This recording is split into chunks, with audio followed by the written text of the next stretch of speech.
Okay, so the first transformation we're going to do is what's called the translation. And what a translation is sometimes they call it a slide. It means you're sliding the shape somewhere else. So right now we see that EDF is here. When we're done here, it's going to show up down here. So in doing this, we're going to sort of focus on the points themselves. So what I've done here is I just wrote the ordered pairs for the 3 points here. You can see them, E, D, and F. Okay. So the way to remember this is that if you go right, and it's kind of like a number line. If you go right or you go up, that means we're going to add it. Okay, so that's a plus type situation. If we go left or we go down, that's sort of a subtract situation. Now, working with the points themselves is very important, not only because the format of the questions that you'll encounter, but sometimes they're not just a graph like this. Sometimes it's just all in words and they just give you the ordered pairs like I have EDF. So the first thing you're going to want to do, even though you can do this visually, is you're going to want to write down the points like this. Now, what I'm going to do is figure out where the transformed one is. So the transformed one, the 3 points are called this. What you do is you put a little apostrophe like that after the letter, and that indicates that it's the same vertices, but now it's sort of been moved. So if we follow this rule, it says 4 units to the right, so that means I'm adding, so -5 plus 4 is -1. And what I'm going to do is I'm just going to do the x coordinate first. So 4 units on 3 would be a +1. And 4 units on that one would, if I add 4 to that, I get 0. So that's my x-coordinate. And then on this one, I'm going 7 units down. So 5 minus 7 is -2. This is the same, so this is -2. And 2 minus 7 is -5. So this is where the new one is going to be, and if we check it, you can see, for example, this one point that E is here. There it is at -1, -2. D is here at 1, -2, and then we have the 0, -5, 1.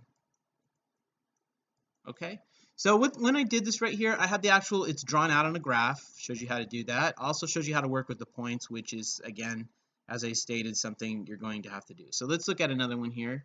We're going to be moving this one 2 units to the right, so let me just go ahead and get these set up. So I'm going to be looking for this guy,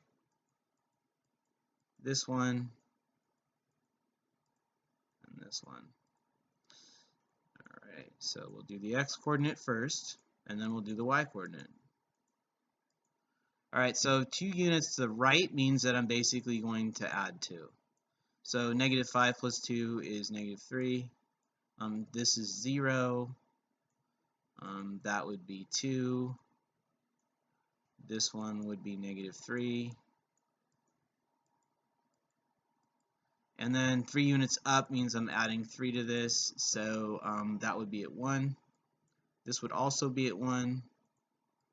Add 3 to that, I get -2. Add 3 to that, I get -1.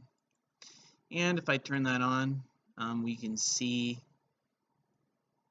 that D, for example, is over here at -3, 1. So everything works out the way it's supposed to. But basically, I moved it up 3 units, and then I slid it over to the right. So that's generally the format that you're going to get with this. There are some other ones that I want to talk about now. So the other thing that you're going to encounter when it comes to finding out if you know this or not is, in addition to them asking you about like the points and asking you to draw it, which a lot of times they just give you a graph and you have to move things around.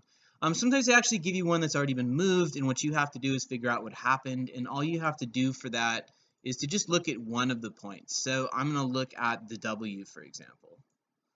So if I look at the first W, it appears to be at 1, 2, 3, 4, comma 0.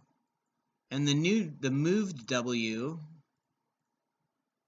is over here at, again, it's at 4, and then it's at 2. So you can tell this did not move at all. It stayed a 4, but I actually added 2 to this. So plus 2 means that the translation was it went up 2 units. So this is sort of you looking at it kind of backwards and trying to figure out what the actual rule was rather than following the rule. But that is how you do a translation.